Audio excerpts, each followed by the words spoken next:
Okay, here is a quick shot of the project we're going to do, and I'm saying this because there's going to be some wonky editing ahead.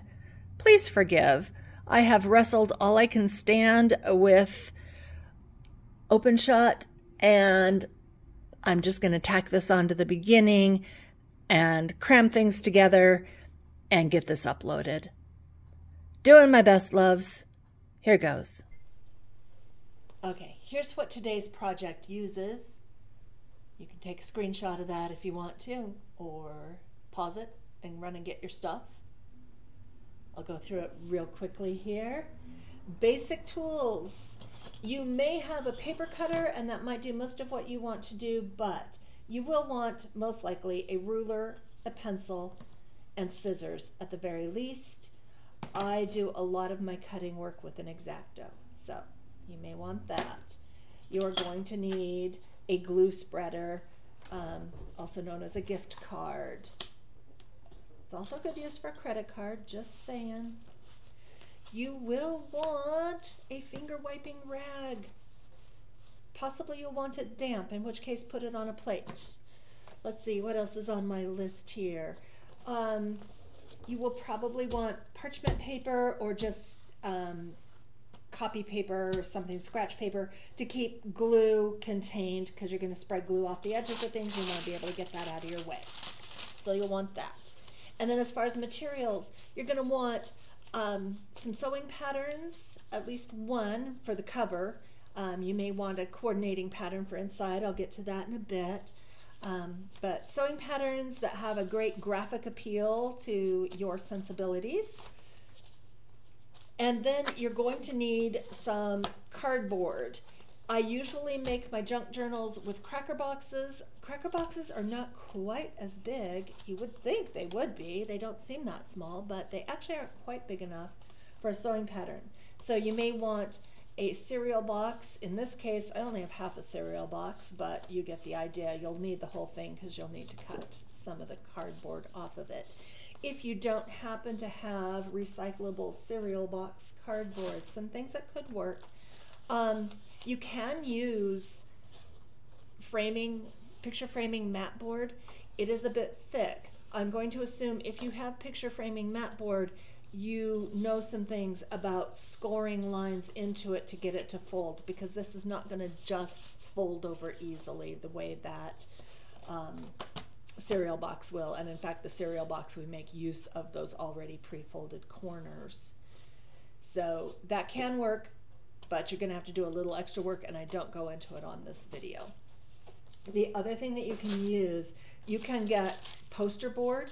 These days, poster board is actually cardstock. I realized that what I had picked up from the dollar store and what I have bought elsewhere in recent years is the same weight as the cardstock that you get your posters printed on. So in this case, I just pulled out some recycled posters that were given to me to turn into art projects. I would glue 2 of these together, though, to get a decent thickness. That will get you close to cereal box thickness. It won't be quite as thick. You might want to glue a 1/3, or just the glue in between should do a good job. So there's some options for your cardboard. Cereal box is the easiest. You know, if you don't normally eat cereal, it's a great excuse to treat yourself to, I don't know, Fruit Loops, Lucky Charms. You know you want them. It's all for a good cause. So that's what you're going to need. Let's get on with it.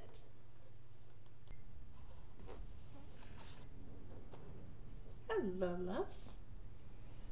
This morning, because it is early in the morning, no idea when you're watching this, but this morning what I am working on are some journals made out of patterns. Well, covered with patterns. They're made out of a whole lot of other things.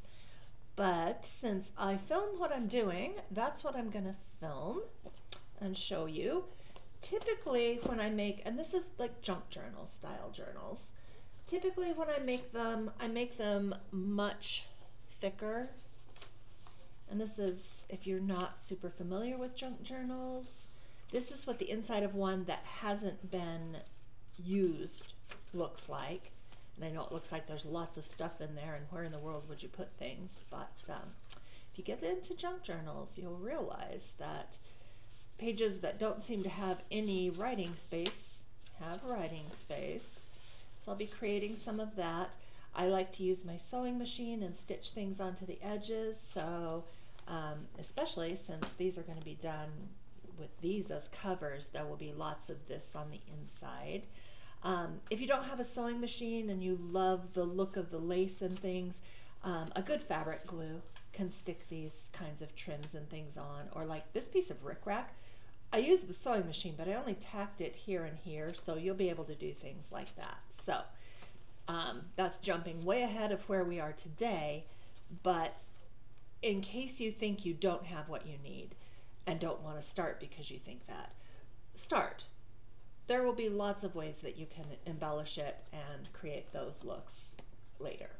Also, I'll give a boost to this later too, but if you are looking for a sewing machine, it often comes up in groups I'm in online, on Facebook and social media things. People are asking, what's a good starter machine? A brand new low-cost sewing machine is probably not a good machine. Mine is a 1980s Viking Husqvarna Classica 100. It has sewn everything from street manners, the big heavy canvas kind, to fine silk. I would highly recommend one of those. I found a twin of mine on eBay for $100 a couple years ago. So that's my go-to for sewing machine advice. Now, back to this. Yes, I sew. Am I going to sew anything with these patterns? No, I bought these patterns specifically for the graphics. They're iconic and I love them. So I'm making little books out of them. And I'm gonna set these two aside and work on this one.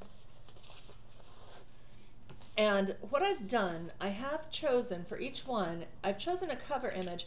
I've chosen a secondary pattern, the images on this, to be things that are inside.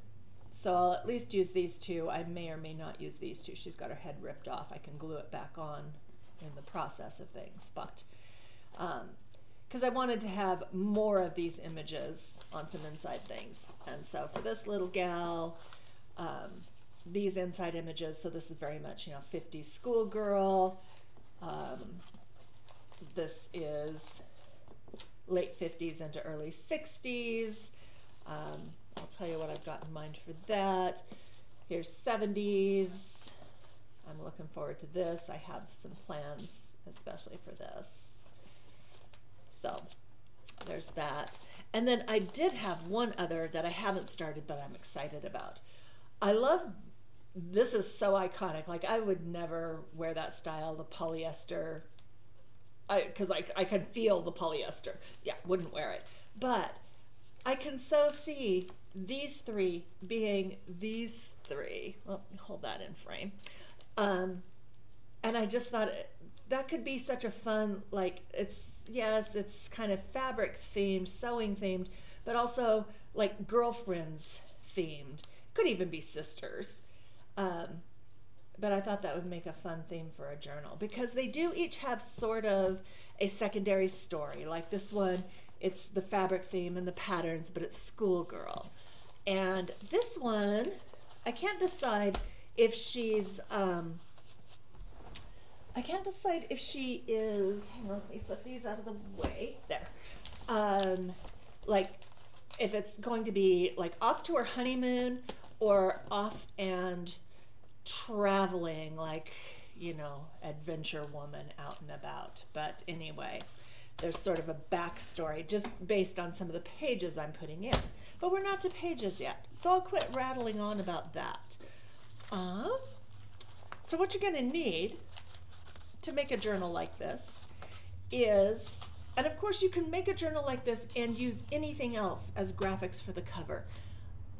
I'm going with this because this is what I'm doing this week. If you want to know how to make a junk journal, though, this is basically how it's done. And I am making a thin one with a single signature. A signature is a group of pages. This one has, as you can see, if you look in at the end, you can see there are 3. And it's thick. This is the thickness of a cracker box, because that's what is underneath there. This one, because I wanted to make some smaller ones that'll be for sale here in my studio, I am doing it with a single signature. So I needed, because the graphic of this is a little bigger than any of the cracker boxes I had. Obviously, I just need to buy more crackers in various sizes. I went ahead and cut up a cereal box. And I do kind of wish I'd made it even just a little bit bigger, but this is what I cut up. And I don't eat a lot of cold cereal, so I don't have another box to cut up, so that's what I'm going with. And I made use of the fold in the box to be my back edge. Now, you could do this with just a flat folded piece of cardboard, because if you have ever bought like one of these journals from you know, dollar store or whatever. Now this, okay, they did fold this one all the way around. This is not a good example. I was like, oh, I'll just pull that out. Composition books, they just fold around. You can do that, but it's nice to have just a little bit of a spine to it. So I'll throw that back in the pile. That was a terrible example, never mind.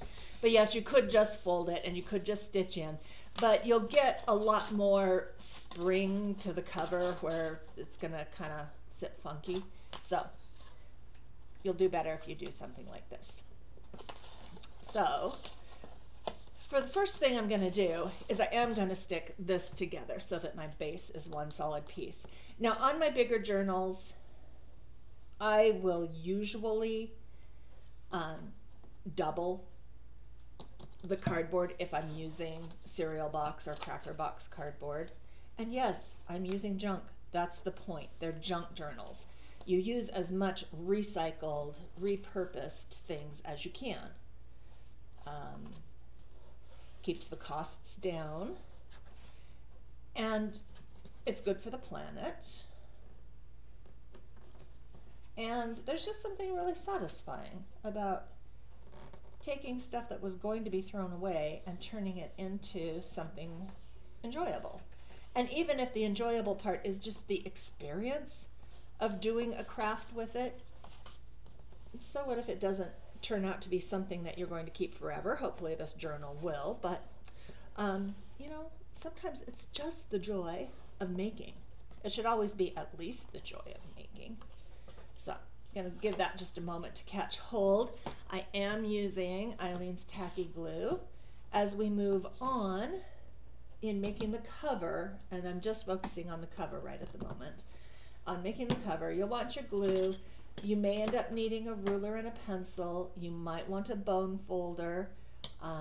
Working on one of the other covers, I needed a little bit more of a fold in what I had going, and so a bone folder came in handy for that. You may want an X-Acto knife. It's probably not necessary. And you're going to want some paper scissors, whatever size is comfortable to work with. I tend to try to use the largest scissors for whatever job I'm doing. That will work well for that, rather than tiny scissors for everything, because you end up with a lot of shaggy cuts potentially doing that. So that's what you need for this. Oh, and a glue spreader. And do I have a damp rag handy to wipe my fingers on? I do not, but I'm gonna at least grab a dry one so that I can wipe the glue off my fingers. Terry cloth washcloths. I know, it's like, oh, you should get an old rag from your, from the rag bag. Well, you know, this terry cloth washcloth has been around a good number of years doing its job. I do not feel guilty for starting out with a brand new washcloth. It's funny how things that would have the most utilitarian purposes, we are the least likely to allow ourselves to use the good one. Sacrifice a terry cloth washcloth. your fingers will be cleaner, your projects will be cleaner, you will be happy. There you go, my secret to happiness. Something to wipe the glue off my fingers. Alrighty, so some patterns, like the fabulous pink one that I've tossed behind me and can no longer reach, are really still very nice, and you can simply wrap them around. I did that with, okay, on this one, I went ahead and just wrapped it around and kept the graphic. I'll do a little bit of something here to cover this where it's broken up a bit. But for the most part, the graphic was good and I wanted to keep it, so I just wrapped it around. This one is going to be the same way, where the pattern is really clean and good, and it'll be fine to just wrap around.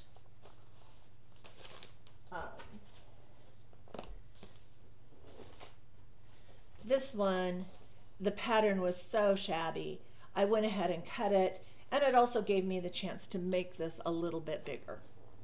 That's what I'm going to do for this. And that is part of why I wish I had made my background piece a little bigger, but I am just going to continue on with it. Now I do think I'll leave this on to wrap to the inside. At least I'll leave it on for now. I can always stick it back on later, but I like that look to that. So I'm going to go ahead and cut this apart here, and then I'm going to decide how much trimming I want to do, and then I'm going to realize that my paper trimmer is not where it normally gets put away. Paper trimmer? Well, one does not have to have a paper trimmer when one has a ruler and an X-Acto, or a pencil, ruler and pencil and scissors, ruler and X-Acto. I'm going to go ahead and see if this wants to pull off. If it's going to come unglued, I'd rather do it now. Nope. Okay. Have to think about, what do I want to trim? I think in this case, even though I like the aged bit of that, I think I'm going to go ahead and trim some of that off, just because I know further along in the process what I'm going to want to do. So making use of those lines.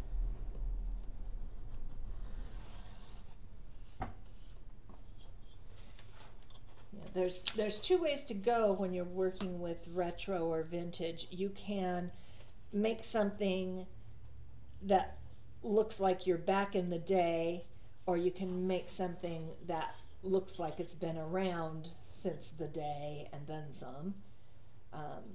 Thus the trend for aging paper and projects and things like that.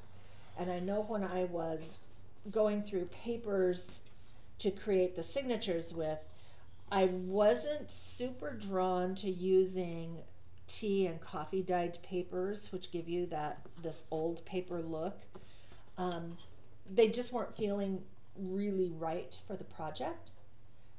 So that being the case, I think this project is going to aim more for you have landed back in the late 50s or early 60s, rather than this has been around since then.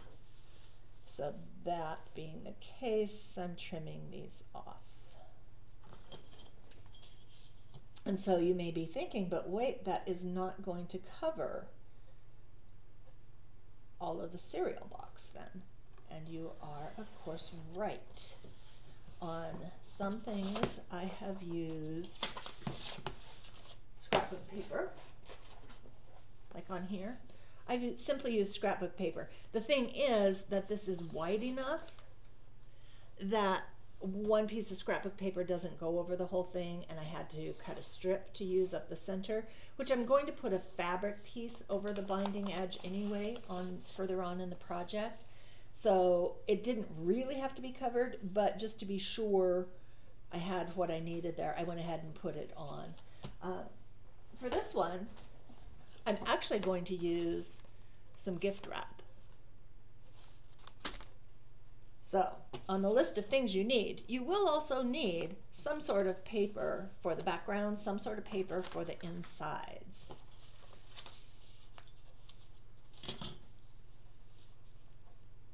And one of these days I will get more organized about doing videos, and I will have that information up at the beginning of things, as one should.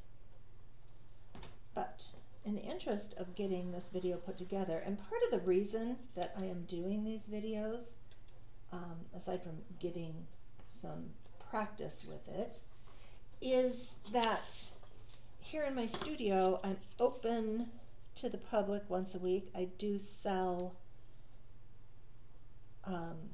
kits and starter packs. I don't yet have those online, although depending on when you're seeing this, I may have them on my website at some point in the not too distant future. That would be a nice dream. I don't want to copyright by Quixel Patterns, but it doesn't say the date, so I'm going to go ahead and cut some of the words off just to get a clean cut. Since they don't say, if it said the date, I'd leave it on there, but it doesn't. I think I figured out the date on this by looking up pricing or something, or there was something inside. Now, this does have a name scrawled across here. I'm not over worried about that. We'll deal with that in another way. We'll do some, I'll add some sort of a piece of something. We'll worry about that later. So where was I before I went to there? Train of thought went off in another direction and erased the track behind it. I'll remember in a minute. Yeah, that's embarrassing. Before I was talking about filming videos and trimming that. No, I was talking about filming videos. That's where I was.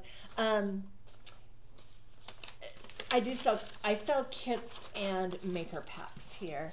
And this way, if somebody buys one of those, I can send them to other people's videos, of course, on YouTube, but I may as well send them to my own. So that's another reason for making these.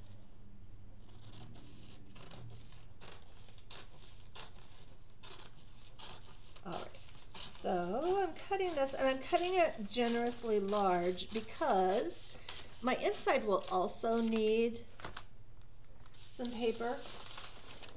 Well, that was a shaggy cut. Not just now, but this old one. The inside will also need some paper, and we already know that a piece of scrapbook paper is not going to go all the way across. And so if this is cut generously, it'll wrap in, and it will leave me more choices for what to do for end papers on the inside. Just that out of the way. I want to leave myself a couple inches to wrap over. There's 2.5. There's 2.5 right there. That's probably way more than I'm going to want, but good to get started with. Gift wrap can be a little bit annoying to work with because it rolls on you, but we'll just make it happen.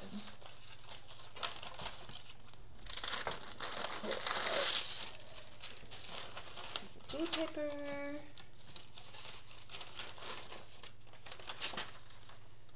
And I don't want to have to edit an awful lot, but I am considering going back and doing at least a still shot to begin with to show materials and such like a proper YouTuber does.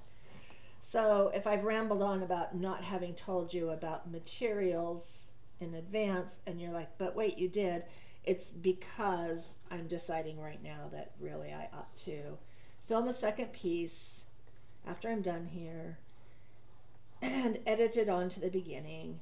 My biggest problem with editing is just the software I have. It's recommended and everybody says it works great, and the smallest things seem way more difficult than they ought to be. So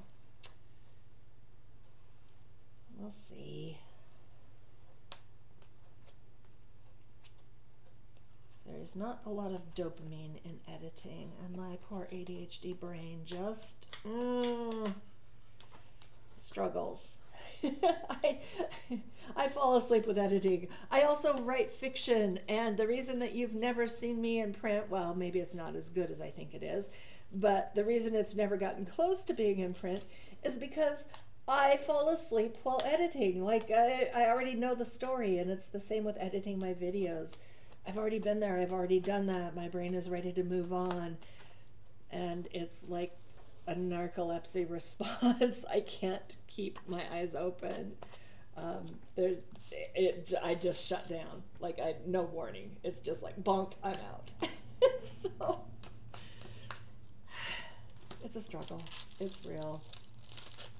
Someday I'll figure it out. All right, let me get this out of my way a bit. Not too far out of my way because I'm going to need that. Get the glue off my fingers. Okie dokie.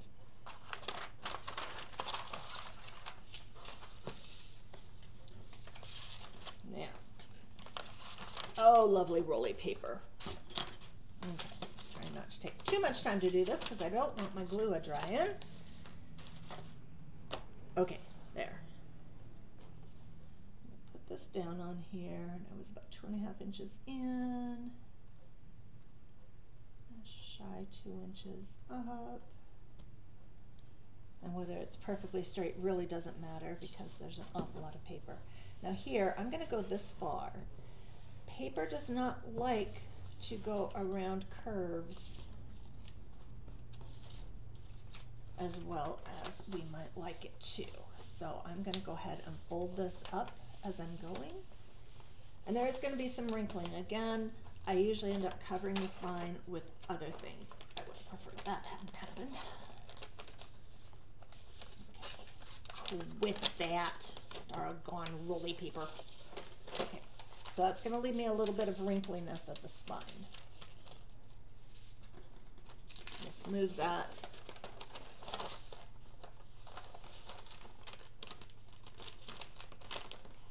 If you do this quick enough, you can lift it back off. Okay. Smoothing it down from the center forward, center out to the edges. Okay. Had I done that right and perfectly from the beginning, that wouldn't have been such a struggle, but you got to see how to rescue it. Again, it's having plenty of glue so it's fairly wet and then lifting it quickly. Now, this is gift wrap paper. It is going to be tender. So we're going to be careful as we're pushing things down. I'm saying that to you. I'm also emphasizing that to myself.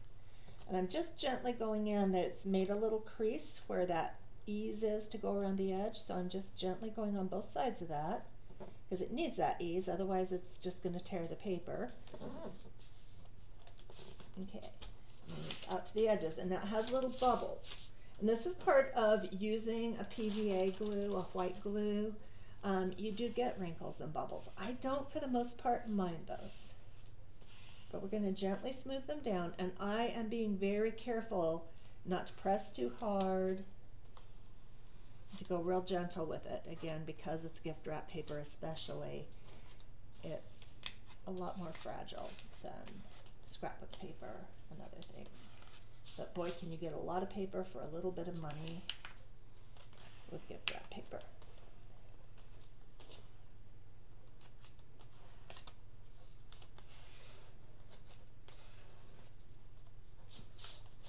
You can do so many fun projects with it. Not the least of which is wrapping presents. I love wrapping presents. I may do a present wrapping video. We'll see.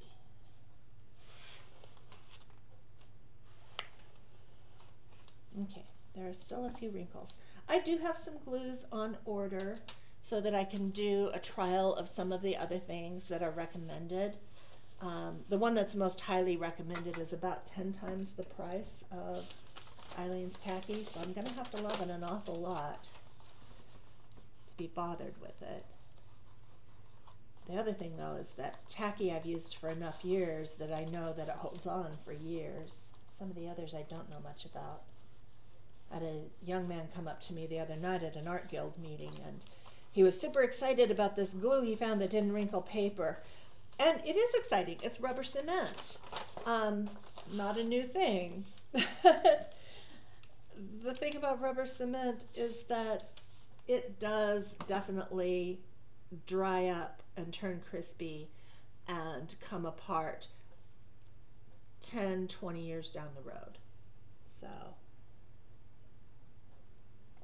I wasn't a huge fan. I've got some Tombow glue in the blue container, not close enough to grab. That one I know lets go. A lot of people will use Fabri-Tac for a lot of paper arts. And as much as Fabri-Tac is one of my favorite glues, I have to reglue trim that I put on journals with Fabri-Tac. I had to reglue it. So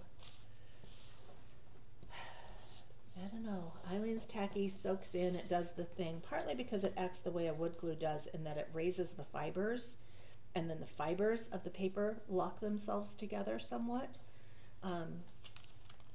And that gives it much of its staying power. So I'm going to go ahead and go around the edges and fold them in.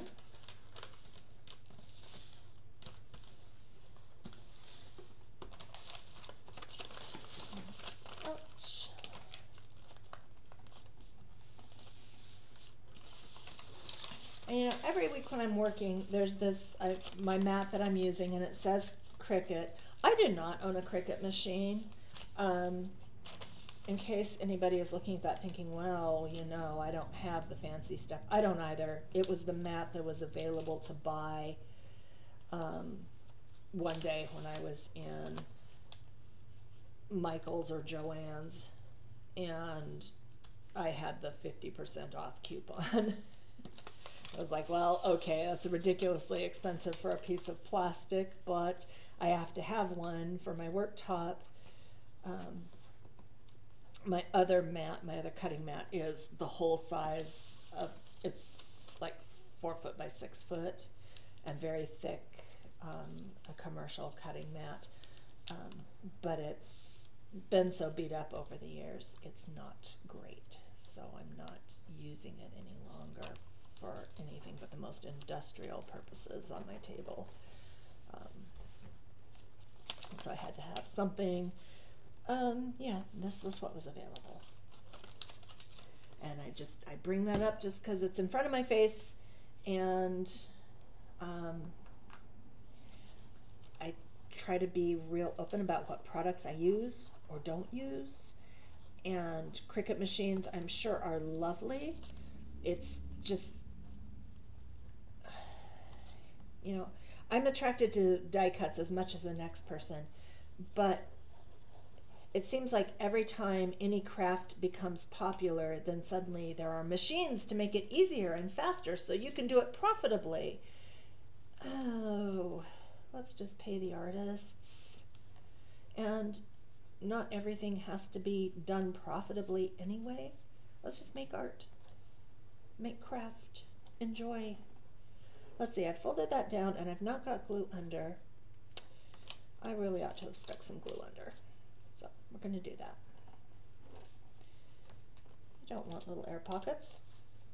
See, this is what happens when I talk and work at the same time. Yeah, leave that up. Did I get any in there? No. Good morning. How's your morning cup of coffee going? I haven't finished mine, as usual. It is here, in case you were worried. Yeah. On the list of things you probably want, your morning coffee might be wise. Okay, when I get to the other side, I'll do it properly. Yeah, do it properly so you don't have to do this, because this is not ideal. Am I all perfectly glued down? No. Most of it's going to be covered. It's not a super big deal, but wish I had done that right. Okay.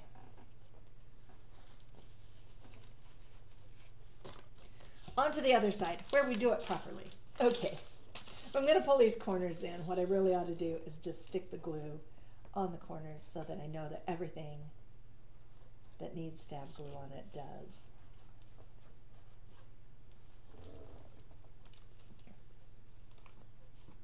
And glue it. Stay on camera.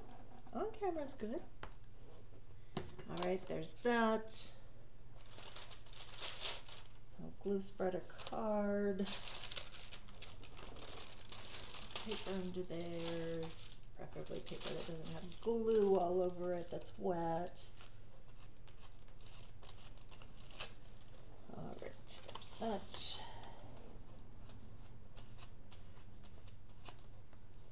There's that. Fold them in and down and in. That under there.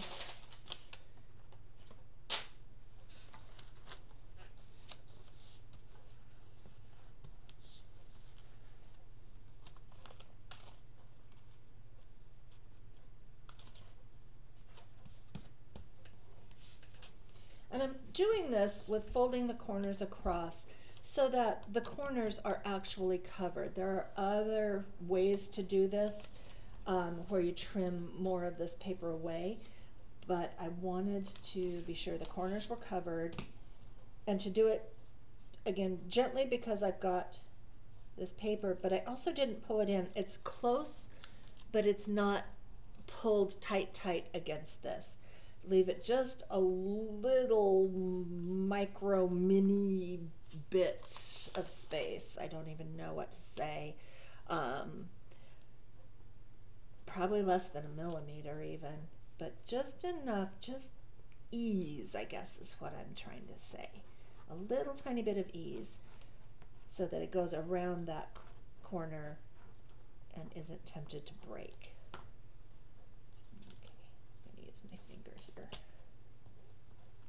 Sometimes the finger gives you a better sense of where the glue is than the spreader does. And if you have your handy terry cloth rag right there, there you go. All right. And this, and yes, it wants to ripple and bubble, and we're just going to gently smooth it down. It over.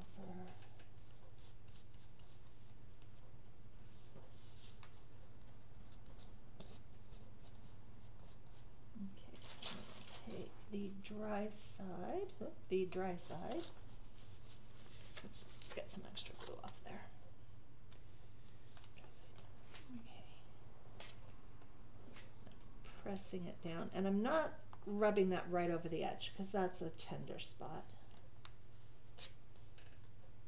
I do want it pressed in on the edge, but that's more of using the pad of your finger rather than a hard surface to pull that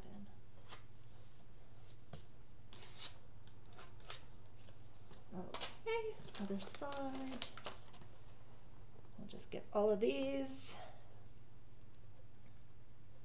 And it may very well be that only the tiniest bit of this will show, and mainly on the inside edges. But it has done a few things. It has added some extra strength to our single layer cereal box base. It has ensured that anything that does show will be something attractive that reasonably well coordinates with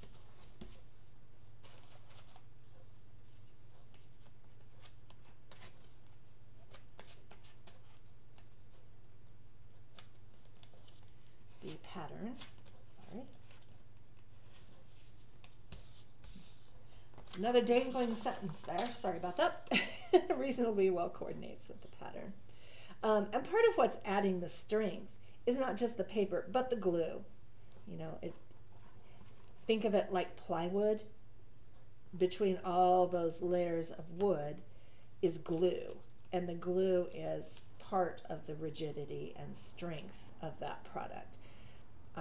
Basically, that's what you're making here by gluing layers of paper together. You're basically making plywood. If you were to do enough layers, it would get nice and rigid and hard.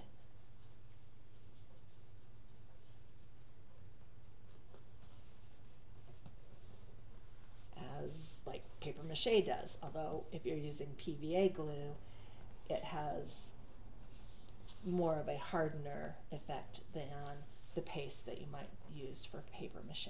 So there's some difference there. The other thing, when you folded those corners in, you see how where this has a bit of a split, the paper from below keeps that looking nice. Yeah, I set the lighting on my camera. I don't know if I can change that while I'm filming. Let me see if I can. I set the lighting for what looked right, and now that I'm doing it there, let's tone that down a bit. I can tone it down while filming. Good to know. Okay. I'll try to keep an eye on that and change the lighting as need be.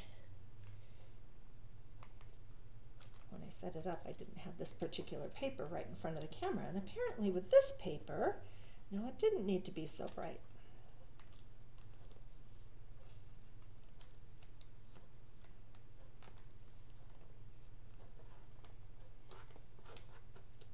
Okay. So you've spent way more time watching me do this than you really needed to. Gluing one in would have given you the process.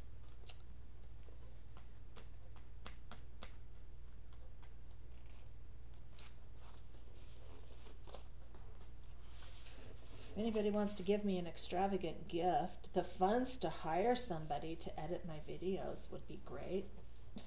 Feel free. I promise, if that's what you tell me it's for, that's what I'll use it for. Never hurts to put it out there.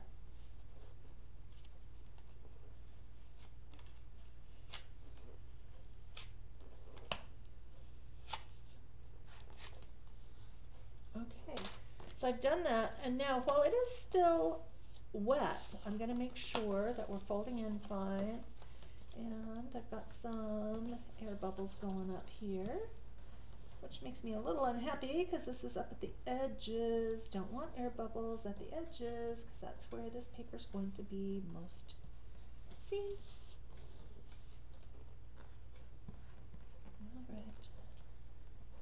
Some glue to spread over into there. I have been known, in fact, I'll show you. I've got an air bubble here. Now I know that this pattern is going to cover most of that, but I don't want an air bubble under there because then nothing's stuck on, and it's bubbled up to, it's right in this whole area. What I'm going to do, I'm going to slit this back here where I know it's going to be covered by the pattern, and there's a little bit of something that got caught under there anyway. So, like a grain of sand. I'm going to slit this really gently back here where I know the pattern's going to cover it, and across to there. I'm going to lift this little flap. Now I wouldn't do this if it was going to show. I'd probably just bite the bullet and go, well, that's as it is.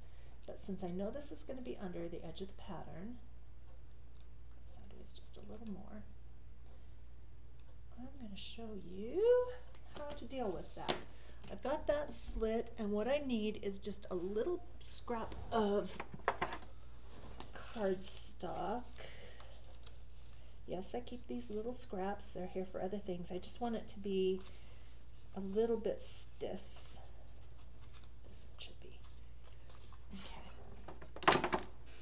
A little bit stiff, and I need to cut it small enough to slip under there. slip in. Yes. Okay. Put a little glue on this, maybe not while holding it right above my project. More glue.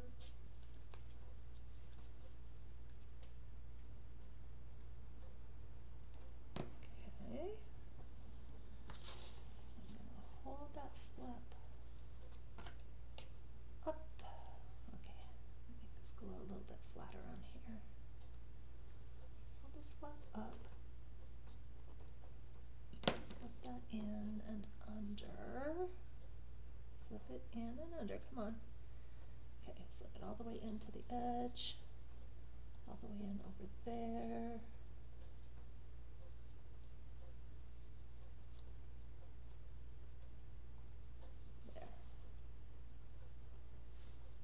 There. All better. Now I do not have a big old air bubble right at the edge in the one place where I really, really needed to not have it. And also not underneath here, so I know it's really stuck down. And even if this was something that showed, that wouldn't show too badly. But it will be covered. For the part where I cut it will be covered. So I'm going to want to do that. I'm going to want to wrap that to the inside. Now, before I do that, I'm going to go ahead and pick an end paper for inside. And what I chose was just a scrapbook paper in a lace pattern. Sometimes the papers that you wouldn't really like go, ooh, that's my favorite paper ever, are perfect for things like this. And in this case, this particular book is narrow enough that that paper goes right almost to the edges. So it is going to cover almost all of that gift wrap. Do I want a little more showing? Not really, because that's going to fold around. That'll be fine. So I just need to cut it. Do I want it up a bit? Do I want more at the edge? Nah. I'll just let that gift wrap just be edge protection and not much else. And this may honestly end up not showing much because I may do some other things on the inside front cover that will obscure most of it. But I chose this because the color went with the graphics on the patterns that I chose, if not perfectly, reasonably well at least. Now if I didn't have an X-Acto, I would just be drawing along this with my pencil and cutting it with my scissors. But I have the X-Acto right here on a cutting mat, so that's handy. You don't have to have a cutting mat and the X-Acto to do this though. Please don't wait till you have everything you might need to get started. I'm going to go ahead and pre-crease. Don't know that it makes any difference. I'm just running my thumbnail along there where I know the fold goes. It probably won't end up there by the time I put the glue on anyway. Let's see. I'm going to put the glue on the paper this time. Mostly because that way I can get it all the way out to the edges. If I put the glue on here, I wouldn't know where to stop. Secondary reason, that cardboard will soak up the glue so fast that it would be half soaked in before I ever got the piece of paper on. Raw cardboard, it takes lots of glue. Now, one of the reasons for doing the inside cover, could you leave it for later? In many cases, yes. In this case, no, because I want to wrap that pattern flap around. But also, if you can do the end papers right away, what that helps with is preventing a lot of warping of your cover. You know how things will curl when you stick wet glue on them. That's the water and all those little wood fibers, because paper's wood, basically. Not all of it, but most paper is.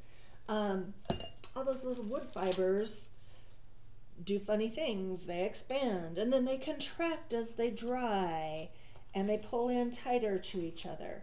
And if you get both sides of that piece of cardboard wet, then the push and pull is more even. Now, there is the matter of one side of that cardboard is printed with glossy ink that prevents some of the glue getting in. So is it perfectly even? No. But in general, whether you're painting a lightweight board or you're gluing paper together, if you get the glue on both sides, it will balance itself out warpage-wise. Pull that into place. There we go. Smoothing it from the center out to the edges.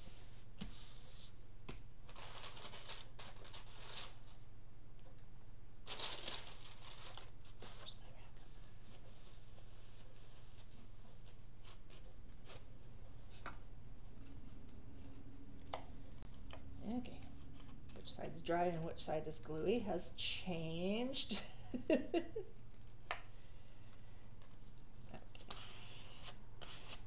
Pulling up to the edge, and then as you do, pulling off, being careful. Careful, Dawn Marie, do not rough on those edges because this is still tender, the gift wrap part. And that will not be so tender once it dries, of course. It's just gift wrap paper is thin, and while wet, it's going to be very terrible. Tearable.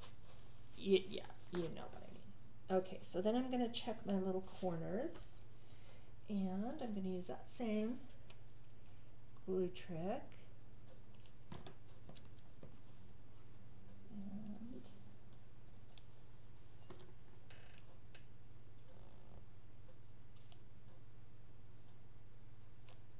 Sneak a bit of glue under there.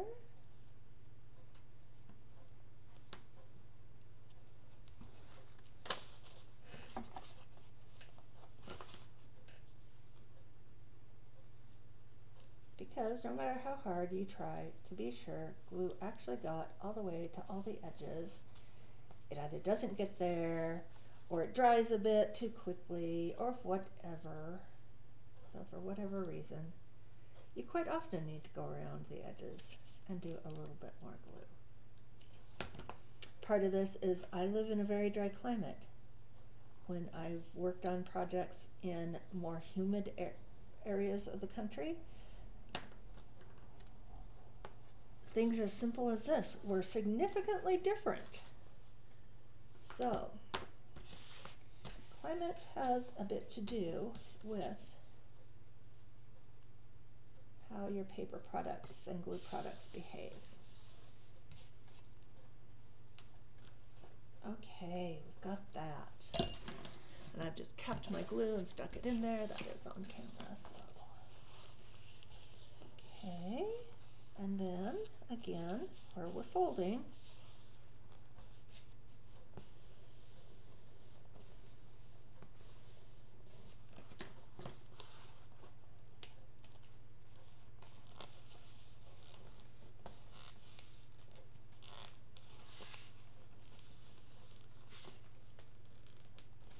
and most of this along this back, this spine, is never going to be seen either inside or outside for different reasons.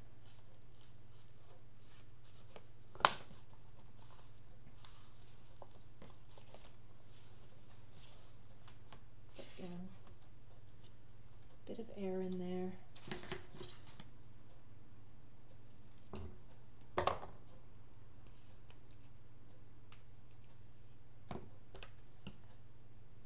Yeah, if you had any doubts about how this technique is done, I'm certainly giving you lots of views of that same slipping glue underneath. Now quit buffing.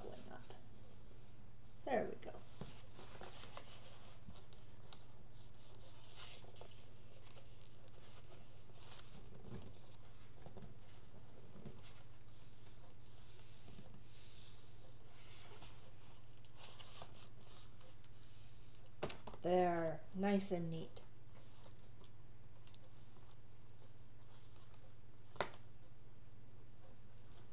Okay. This one needs to sit back a bit, so I think I'll go on this side, choosing my best looking side for the front. From this side, it's looking uneven the way it's sitting. That's just, it's cut the same size. It's just the way the spine has a tiny bit of a twist to it.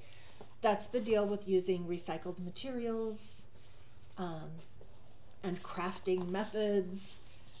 You're not making a factory-made book. Just not.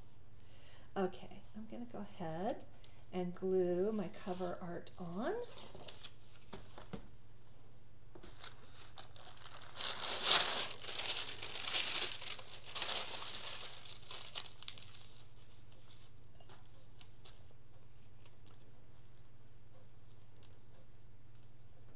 This one I'm going to keep a closer eye on whether I'm getting the glue everywhere. And I'm only going to worry about getting the glue on this. I'm going to leave the flap. I'll get this part glued down first, and then I'll do the flap. The fewer moving parts at once, the easier it is to be sure it's behaving the way you want it to.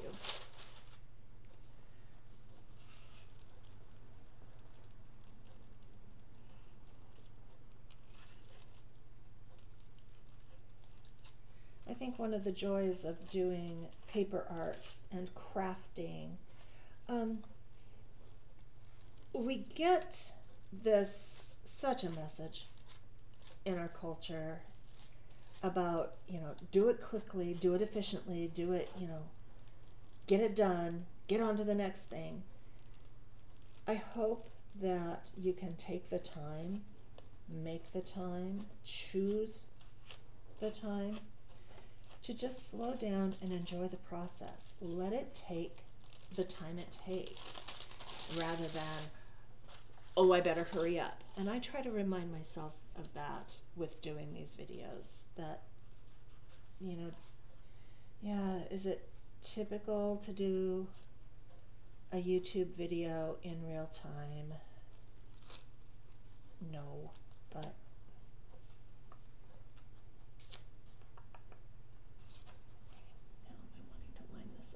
did I look before I put this down to see where it was going to line up? No, I did not. It's going to wrap around, be there, that's going to be there. Okay. Take the time. Just slow down and take the time. Make it an act of defiance if you must. Not everything has to be fast and efficient. In fact, most things shouldn't be. Slow it back down to human speed.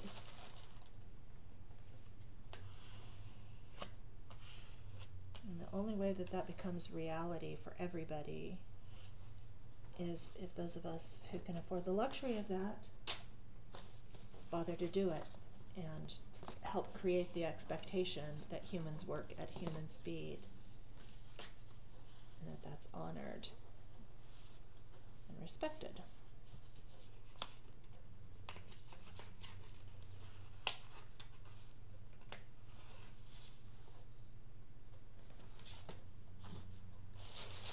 I remember back when the computer was a very new thing, as far as, they'd been in big businesses and things for a good while, but as far as smaller businesses and certainly home use went, the computer was a new thing. The computer, the fax machine, all these things were going to make it so that humans had less work to do and more leisure time. That's how they sold it to us. But it got turned into this thing of, this is how big corporations could expect their minions to get more done in the same ridiculous number of hours. It was supposed to, you wouldn't need to have your people work overtime. Well, no. Now they could do more, and you could suck more profits up to the CEOs and the shareholders, because now your minions had these machines And they could be expected to do ever more in the same amount of time. Yeah. Fabulous labor-saving devices seem to have made more work for many people. There's my rant for the day. Yeah. Yeah, I'm a slow craft kind of person. And I will always value the human over the profit. Okay, so there's that. I'm going to go ahead and stick my back cover on. And this has, because this has so much blank here, I'm going to put it towards the spine, and then that way when I wrap around, I just don't even have to worry that I'm going to cover any of the graphics. I don't have to think over much about that, because I will put fabric down the back of that spine. Glue this on.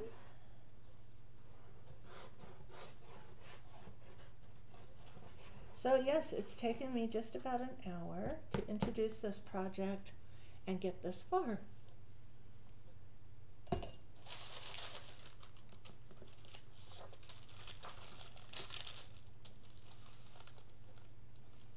Hopefully, if you're making along or planning to make, you are perfectly content to just pull that slider across so that you don't have to watch every second of me doing repeat steps.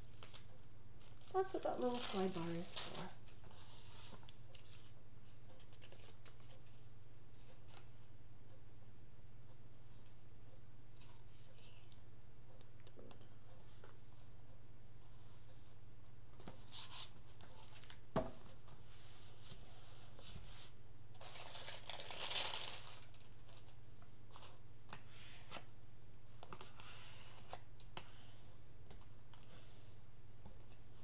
Again, I'm being super careful once I come off of the edge of this, not to damage the still damp gift wrap. I've got one loose edge there.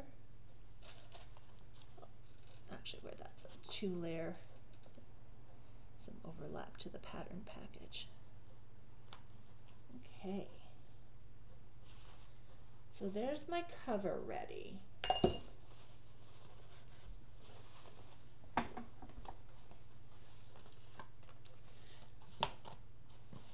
So it's taken me an hour to get to that. Unless I suddenly develop video editing skills, I'm going to split it at this point and do the next bit as a separate video, which may or may not post at the same time. Yeah, I'll probably post it next week. But I'll get you started on what's coming next. So now that we've got the cover made, we need to make some guts. Do I always make the cover first? Mostly. I do have some pre-assembled guts for these. You'll notice height-wise, there's a significant difference. So the guts I have put together for this size journal, I can't just pull and put in here. They also have significantly more sticking out. With junk journals, not everybody likes their pages sticking out, but I enjoy that look. So I went ahead and did that for this. I don't know as I'll do it on this one. I'll decide as I'm going, and you'll be along for the process, I do hope. But we need to pick some papers to go inside. And I'm going to do probably around 20 sheets of paper. That's about the max I would do for a signature. Normally I do signatures of about 16 sheets. It gives you 80 writing sides by the time things are folded, because you need to be able to fold your papers. Which is not to say if you have something that is only the width of this that you want to use in there, don't panic. There's lots of ways to use it, and we'll get to that as we go along. But for things that are going to go inside, first of all, of course, I'm going to take the pattern instructions. And in the case of this pattern, the instructions happen to be exactly the height of the pattern, and that's all. Usually they're a big sheet, and for the other patterns, I cut those sheets in half. So there's that. Now, I could cut this into 2 pieces, and I probably will on this one. Some of them I'm going to leave whole, and I will bind this part in, and these other parts will fold in so that when you open it up and you're looking through, it might be bound in where you come to this page like this, you turn the page, you go, oh, what's this? Oh, it folds out. Oh, and it folds out more. So that is a possibility, but in this case, I'm gonna go ahead and cut that apart. So I know I'm gonna use that. I don't need to go into that yet. I'll go into that on the next video. This pattern is also pretty unique in that the pattern paper inside, instead of being the typical thin tissue paper like this is, which I will use some of it in this process, but not right here for pages, this pattern paper happens to be thicker. So I'm going to take it over to my iron and iron it out nice and flat. If you're not a sewist, but you love the look of patterns and so you're making one of these, yes, you can iron paper. You can iron your pattern paper. So I'm going to take it over and iron it and cut some pieces that have a little bit of this graphic stuff in there to use. So I'm going to do that. And then other things that I would choose, and it's a little different. Oh yes, this is like map folding. Which way was the pattern folded?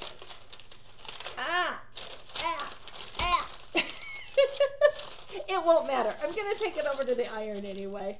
We'll just get that out of the way for the moment. Yeah, some of it landed on the floor.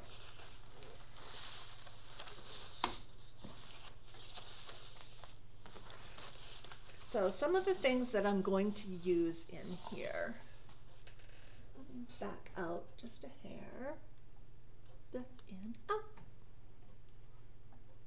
not so far, just far enough that you can see.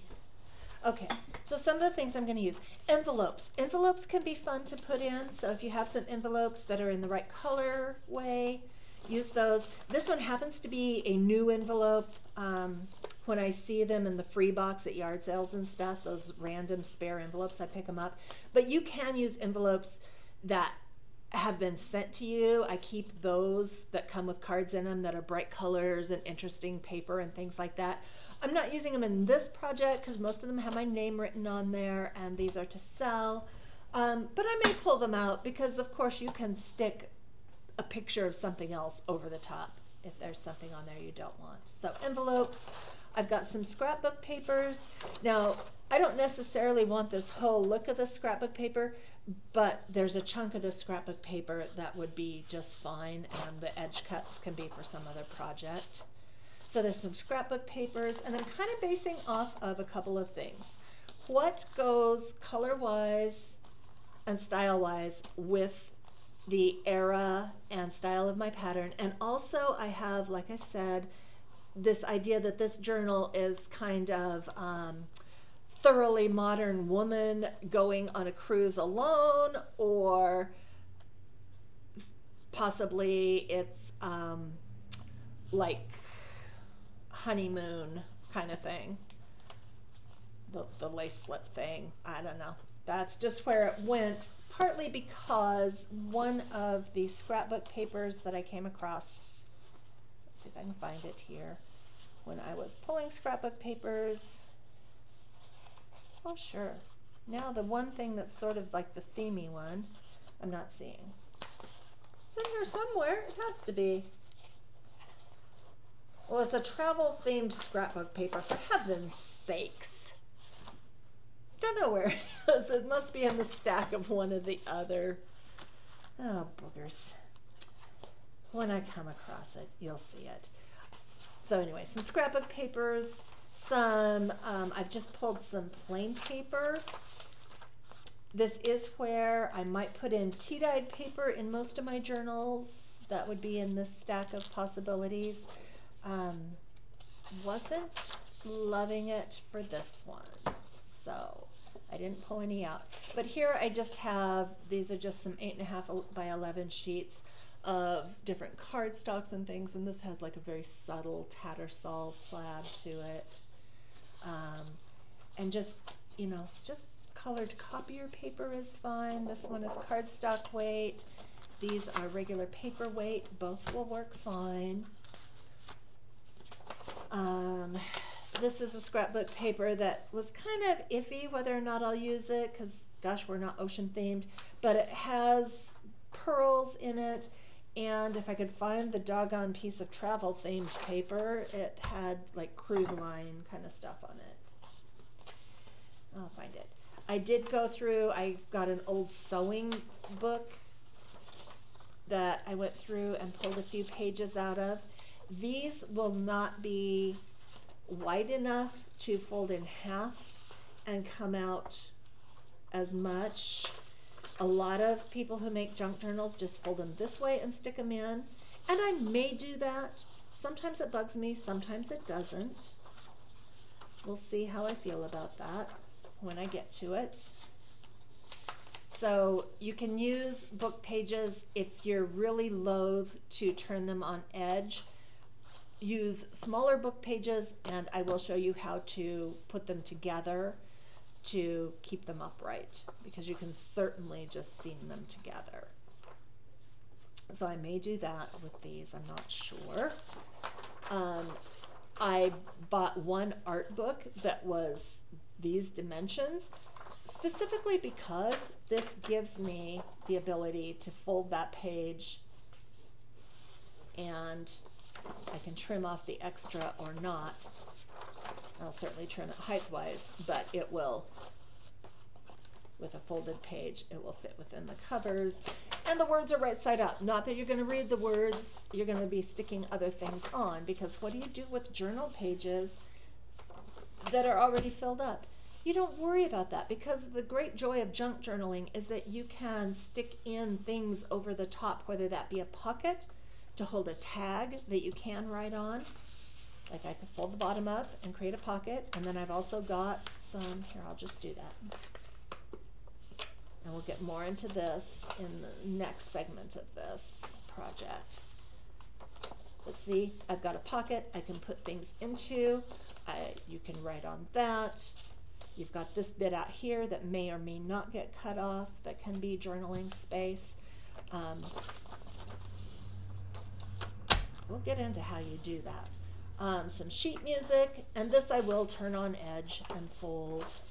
I've got some pages, I've got some like art books, those big how to draw animals, how to paint still lifes, super popular up through the 70s.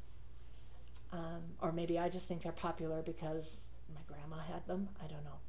So there's these to use, and I may use them vertically and just narrow. I may use them, you know, fold them this way and chop off. This kind of tied in with that whole romance theme. I mean, you know, you've got the classic raffia wrapped wine bottle. If that's not classic to you, you're not old enough. Sorry. This is out of another art book. I thought that went well with it. Maps. No specific reason it had to be West Virginia, just that not all the maps in this book of maps could go, you know, horizontal. And so this might end up being the center of the signature so that the whole thing shows together. Don't know, haven't decided. Just another piece of scrapbook paper. And yeah, I did not come across, I must have accidentally stuck it in one of the other stacks. I think I see it. Here, okay. it was in this deck. It just got, okay, so Cunard I know is a cruise line, go to Mount Desert, Isle of Enchantment. So all of this was sort of cruise themed. And so, and then it also had this color that went with the cover. And so I thought, you know, I think I might play with that idea. So that's kind of where this,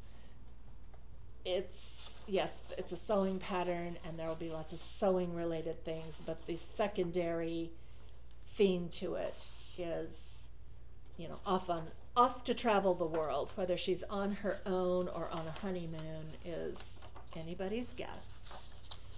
Whoever ends up with the journal can decide that, or not. It's not necessarily important. But here are some coffee and tea dyed papers.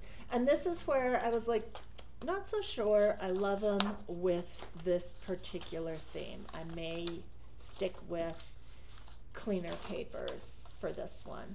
The tea dyed papers tend to me to be more shabby chic, more cottagey. They're vintage, but I wasn't feeling it here. And even if I had some, you can tea dye and coffee dye papers with doilies and things and make more of a lace effect. I wasn't feeling it here. So, I don't know. I may change my mind and decide to bring them in. They're a possibility. We'll see. So that's what's coming next. You've got your cover. You're ready to go. I'll record the next segment, and it's either going to be on this and things are edited, which is a dream but probably won't happen, or you're going to find it in the next video. Go make some magic. I'll catch up with you again soon.